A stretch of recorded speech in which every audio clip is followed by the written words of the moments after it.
In this video, I am going to show you how to order a cash card on Cash App. The cash card is convenient and customizable debit card connected to your Cash App balance. And here's how to order yours. Step 1. Open the Cash App on your mobile device and navigate to the home screen. Locate and tap on the Cash Card tab.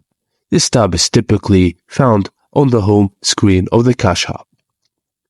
Once on the Cash Card tab, you'll see an option to Get Cash Card. Tap on it to proceed. After selecting Cash Card, you'll be prompted to continue the process.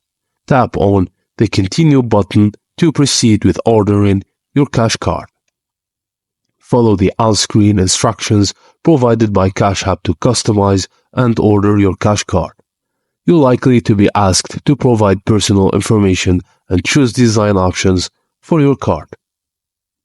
Just note that cash cards are free to order, but customization options such as a design may incur additional charges.